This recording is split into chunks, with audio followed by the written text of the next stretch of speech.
So magandang araw sa inyo guys. Bali for today's video, unbox natin itong ipinadalang fishing rod ng ating bagong kaibigan na si King of the Pole. Fishing rod set nga pala ito guys, tara at atin itong i-unbox. Sa part na to, fast forward ko lang pala yung video. Tignan nyo naman guys, sa pagkakabalot pa lang siguradong safe na yung order nyo. May bubble wrap na at may karton pang kasama. Sa part na to, una kong binuksan ay yung rod nya. Tanggal mo ng balot nya. Sugay lang nga pala yung brand nya. 1.8 meters nga pala yung pinadala sa atin guys. Sa part na to, talagang excited na ako. Kaya muli kong fast forward yung video. At nung nakita ko yung pamingwit, talagang nashock ako. Solid fiberglass siya na may kasama pang bakal sa dulo. Sa mga nagtatanong, 1.8 meters, 2 sections nga pala ito guys. At nung pinitik-pitik ko yung kanyang dulo, grabe nagulat ako, talagang bakal nga pala talaga ito. Habang tinitignan ko yung kanyang dulo, talagang hindi ako makapaniwala guys, na meron palang ganitong fishing rod set na mabibili mo sa murang halaga. Kaya sunod kong binuksan yung handle niya. Sa part ulit na to, fast forward ko ng konti yung video. Grabe, nung nakita ko yung handle niya, talagang nagulat ako. Gusto ko yung combination ng color niya, white at blue. Akalain mo yun guys, may mabibili ka palang ganitong fishing rod set na napakamura lang. Sa part na to, sinubukan kong pagdugtungin yung fishing rod para makita natin ang buo kung gaano ito kahaba at kaganda. Tignan nyo naman guys, fishing rod pa lang yan ha. Sinubukan kong pang pitik-pitikin. Napil ko na masarap talagang gamitin.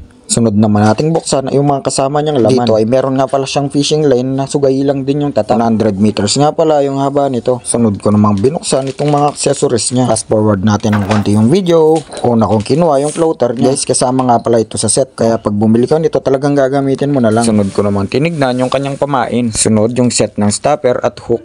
Dito ay meron din pala siyang dalawang jingle bell na kasama. At panghuli ay yung kanyang reel na napaka-forma. Sa part na to ay agad ko nang binuksan para makita ko yung laman. Sa part na to, pagbukas ko akala ko yun na. Nagulat ako, may plastic pa pala siya. Sa part na to, pagtanggal ko ng plastic, ito na talaga. Kulay green nga pala yung reel niya na napakaganda. Tignan nyo naman guys, pinitik-pitik ko pa ng konti para siguraduhin bakal talaga. Tignan nyo naman guys, kung bumili ka nito, talagang gagamitin mo na lang. Sa mga gustong bumili nga pala, pindutin nyo lang yung yellow basket sa baba para ma-order ka na. Sa part na to, sinubukan kong ilagay yung reel sa kanyang rod. Saka ko tignan yung kanyang kabuuan para malaman ko yung haba niya kung hanggang saan. Inuulit ko guys, sa mga gustong order nga pala, pindutin nyo lang yung yellow basket sa baba para makapag-check. Napakamura lang promise. Kaya umorder ka na. Dali, order na.